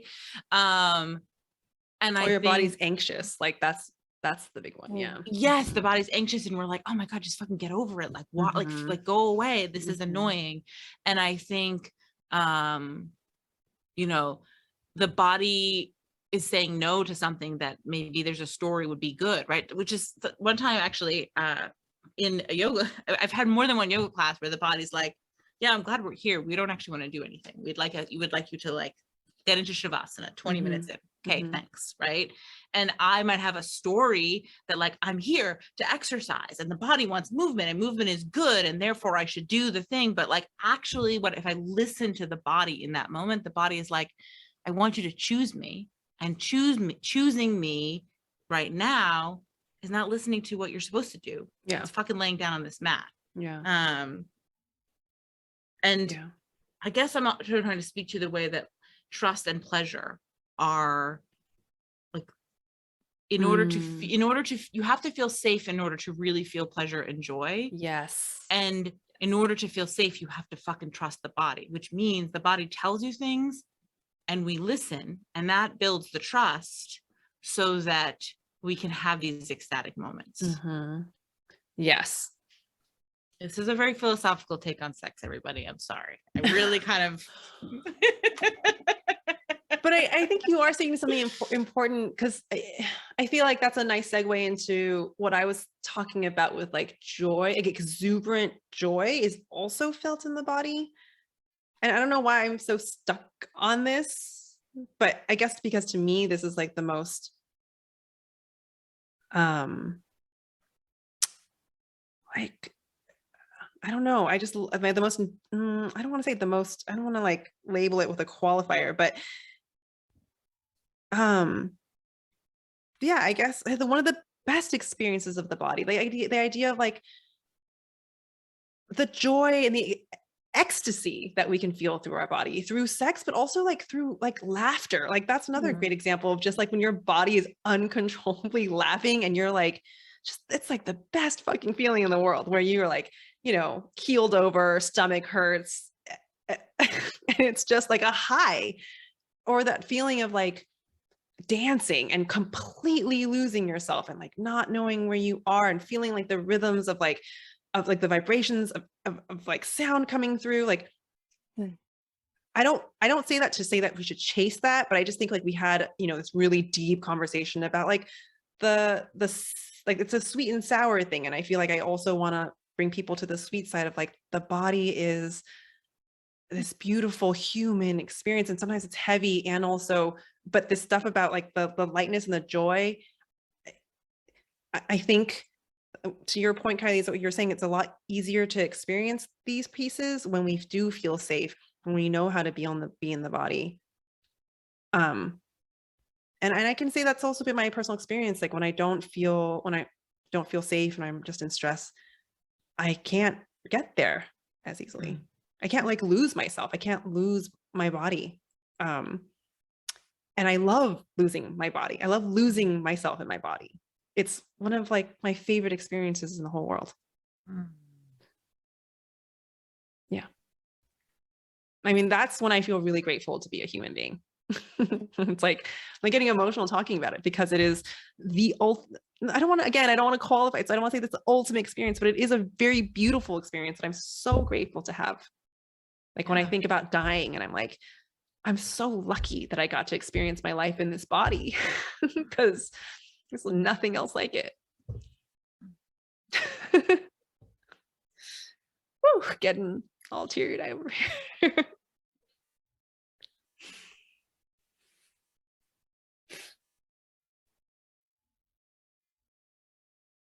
I think feeling safe in the body is also what allows us to feel intensely one way or the other.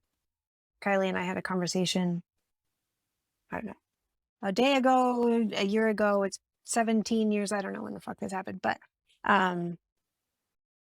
about like when it is difficult for us to be in our body, we just avoid intensity, either really good or really bad. Like whatever the intensity is, I think intensity is it's not that fear is a bad emotion, it's the intensity of the fear or the intensity of shame or anger. And in the same way, circling back on sex, that the intensity of like pleasure, the intensity of orgasm can also be a thing that you like remove yourself from, right?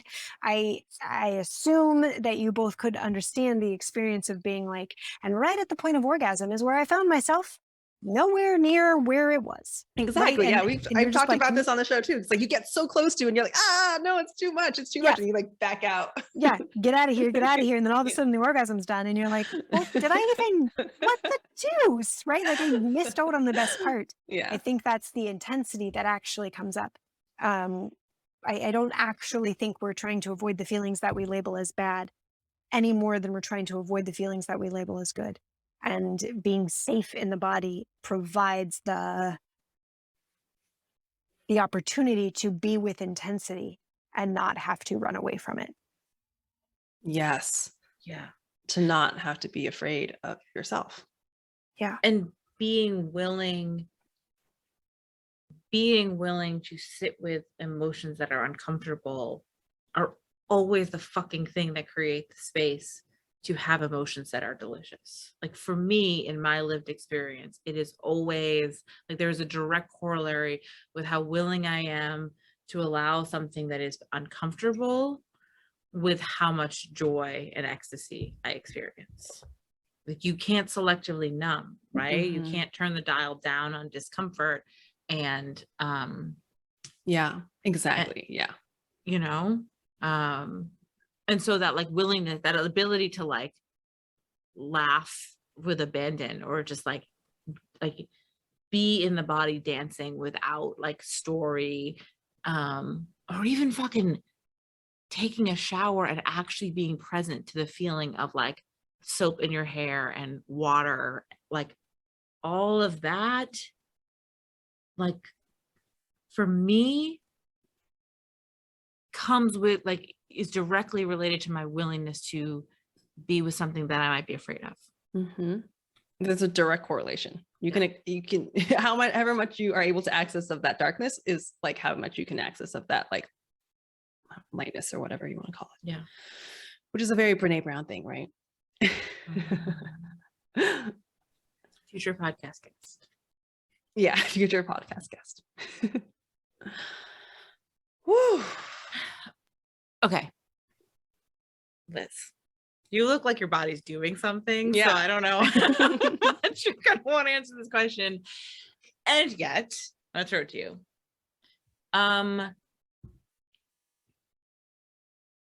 We talk about monsters and magic, right? We talk about the body being a portal to the infinite. And I think I want to throw to you in particular for how, if you could, like how your body becomes the space in which you experience being everything or infinite, or like what is the way in which the body is the portal to magic, right? Because I think in some ways we're talking about the way the body is the place that we fucking exist, so let's exist there. And also I think there's a way that the body is also the place in which we have access to wild magic. Okay, well, I feel like I could answer that in 10 different ways. But right off the bat, that is actually what sleep, that state that I was describing, I'll call it the gray state, is that where I am both very much in my body, relishing the pleasure of being in my body, while also at the same time expanding so much further beyond it. So to me, probably those really delicious moments of sleep are when I am the most present in my body and at the same time amplifying beyond that. And I literally don't know if there's anyone else in the world who experiences that in their sleep, but that is for me like an immensely tangible portal or doorway for me to be in both of those things at the same time.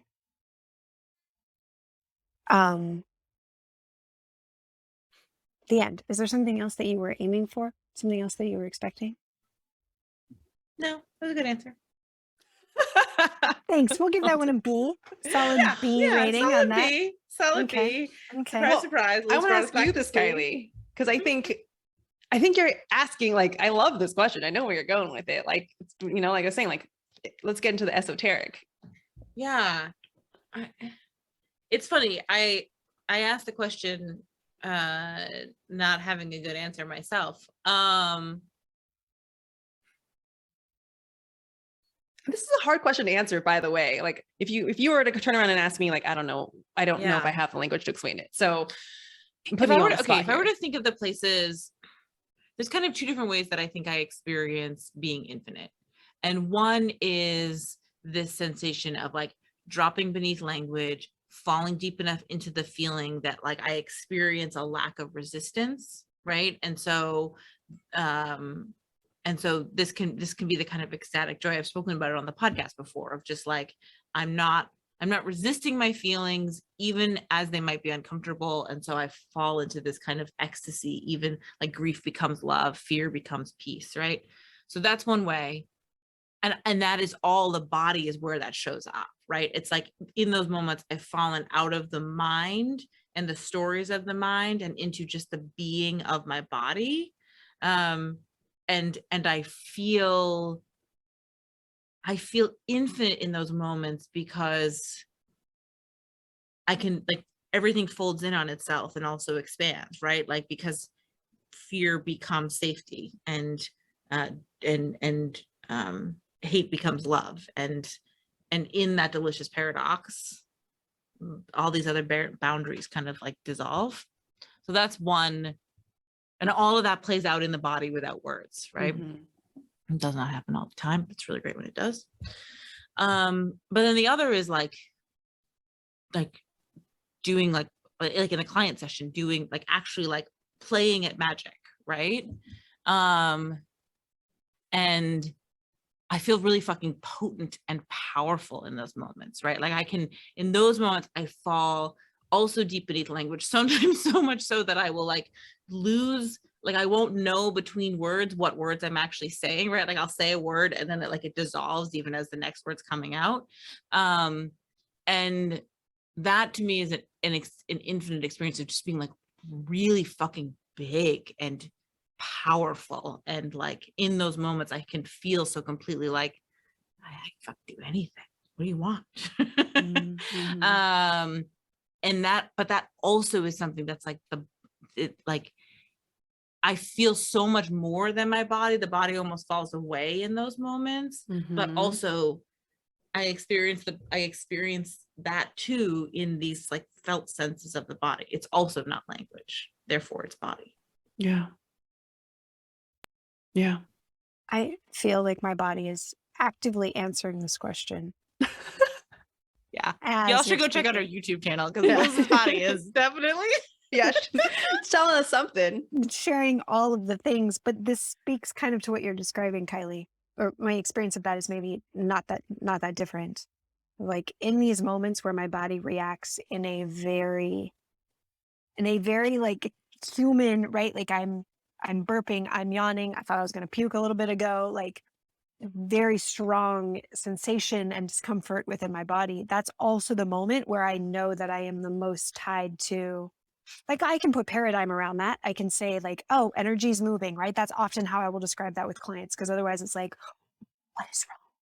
Right. And so, okay, like this is our evidence that like things are happening and things are moving, but it's also like very directly like my body providing me a physical, physical feedback for being beyond and expanding outward. So to me, that's one client actually asked in a session with Kyley and I, they were like, why does Liz choose, if we're choosing all of our experience, why does Liz choose to have this like bonkers, what often looks very uncomfortable experience? And it is this like very, very tangible connection to, there's so much beyond, there's so much more when your body's expression of yawning is something that is no longer tied to I'm tired or I'm bored, right? Like it and should fix being tired and bored, and those are wrong. Right. Also not tied to any judgment of those things, but like also this is just merely the, I don't know, like the mask, like the veil we put over all of these infinite things gets the opportunity to be tangible via, yawning and retching and whatever else shows up. Yeah. So it's almost like I experience the infinite in the times when I'm experiencing my body at the most bodily bodiness of it. Yeah. I also just really enjoy the validation that I'm saying really great, important, wise things when I'm saying something and then all of a sudden you just start having a fucking reaction. Like, that's right. I'm a genius. Look at this truth playing out. Yes, perfect. Yeah. So another way that I feel potent and powerful is when Liz's body starts telling her, oh yeah, Kylie's the best. Yeah, go watch our YouTube, folks, because I think you'll have a better understanding of how this is all playing out. When you or better yet, come to Magic Circle or retreat. This will happen all retreat long. Yeah, this has actually been like a muted version of it. So yeah. I feel some kind of way at this moment. I just had a story about like should be less. Shouldn't be we so are much. really like piling on you. So that makes sense as a reaction. Yeah. We love you, pal. Rope says turn the volume up. Of course. A+. Yeah. Guys, my body's ready to be done. Yeah. Okay. I'm with you. My body's with your bod. Before we do You've got joy, great bods. Yeah. we have great bods. Yeah. Okay, before we do joy, I'm just gonna say there's 3 ways you can work with us. You can come to Magic Circle. It's every month. It's wild lightning bolt magic that changes everything. You can come to fucking retreat, which if this conversation resonated with you, if you were tearing up as you were listening to it and going, oh fuck yeah, this is, then just come to retreat. It's in New Mexico. It's 4 days. I actually can't wait. It's going to be amazing. And then we also have 2 spots for 2-on-1 clients. So that means you get Liz and me. It's fucking great. One client today told us that she's mad about any money she spent on any other coach that wasn't us. That is a nice compliment. Yeah. Go That's get 2 for 1, good. folks. Yeah. So those are the things, and you can do all of them even better. Well, yeah, or you can like work your way in, like try one and then try the other and then see if No, just do them all at once. No moderation here. We're hedonists. Look at who we're talking to right now. Yeah. Stepwise is very smart and also very we're not saying ease in. We're just saying do all 3. Right. Dive right into the deep end. Liz, what's something that's bringing you joy right now? Oh, I'm actively playing with the thing that's bringing me joy right now. I got some, our delicious friend, Elsa, made me. Previous podcast guest, Elsa JD. Oh, she's also famous. Yes. Mhm. She's very, very freaking cool. And she made me runes, for mailers. And so that's what I was playing with. These are bringing me immense joy right now. That's awesome. At the end. What about you, Kyley? What's bringing you joy? Oh, well, it's summer weather here. And so I've been going to the beach all the fucking time. And I actually am already tearing up. No place in the world makes me happier than the beach. I love the beach. I love the sand. I love going to bed with salty hair. I love seeing my kids just like fucking playing, digging, running in and out of the water. Today they found this like, I don't know, some sea creature that they were like terrorizing because Birdie wouldn't stop poking it. I love sandy feet. I love ice cream at the end of the day. Yeah, there's like literally no place in the world where I'm happier than the beach. And I am so grateful that it's technically still May and I've already been to the beach a bunch of times. And I love that I get to live near it. I love that it's a special place for me. I love seeing how much joy my kids have when we're there. Yeah. I really love that for you because I know it's like where you thrive. Yeah. So it's that season. Yeah. Well, you go to the beach like as much all year round, even if you can. Yeah, I do. I've said this on the show before. Like in some ways, the ocean is my favorite when she's like moody and cranky and cold. And when that's when most people don't see the ocean. And I don't see her. I live 25 minutes away from the beach. So I don't go as often when it's, cold weather. Yeah. So it feels really so fucking great. And it does feel a little bit like every summer, like, oh, that's right. This is where I'm alive. Like, yeah. I know that feeling too. yeah. So definitely that. How about you, Eva? My joy this week. So I had a really rough week. This week was a fucking doozy, but I will say that I went to go see. Yeah, this is where pop culture once again comes in and saves me. I went to go see Top Gun Maverick. I have lots of thoughts on this. I usually hate fucking reboots or like sequels that like where things should just be left alone. Oh my God. This movie, have you guys seen it? Okay. I don't want to like hype it up too much, but I didn't have high expectations. So maybe that's why it was so great because I was like a total snob about it. it fucking blew me out of the water. It was like exactly what I needed. It was like the perfect Hollywood classic, just entertainment, not trying to be anything else. Fun, like fun. And I honestly like all American fun, where I feel like in a weird way, even saying that, I feel like these days is tainted with like the idea of America to me is tainted with a lot of different things. So I normally can't say that without there being like hidden meaning there, but it really felt like that's what this was. And it was fun. And Tom Cruise, I mean, mixed feelings about that guy, but also he's really coming through in this movie. So I recommend it for anyone who just wants some like classic cinematic joy. Yeah.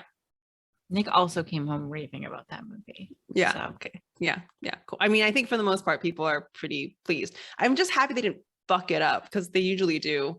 And I don't know what they did, but they managed to keep the integrity of them. I'm a big movie person, so I'll say something as cheesy. They kept the integrity of the movie, but they did. I was not interested in seeing it, but your review gives it hope. Yes.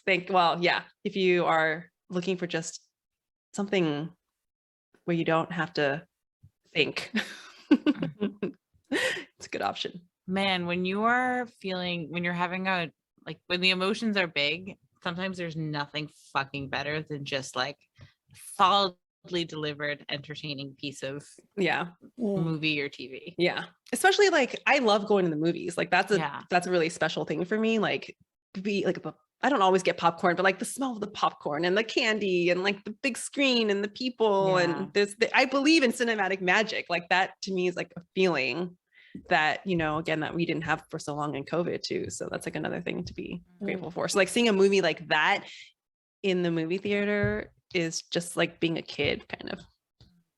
That's what it feels like. Yeah. All right, Liz. I mean, this was such a joy. Thanks, guys. This was like, I do like that you were our first repeat guest. Like, 2 weeks after your last appearance. Great work, pal. Seemed appropriate. Keep going. Yes. Yeah. You can be a reoccurring norm. Whatever you want to call it. Yeah. Yeah. This was a joy. Thank you. I just got the image of like the show Cheers and like the reoccurring characters. Yeah, like that's what I was looking for. Reoccurring character. Yeah. Like Norm at the bar. That's you guys. That doesn't seem like a flattering comparison, but everyone loves Norm. Everyone loves Norm. I love it. Yeah. Okay, Liz, where can people find you?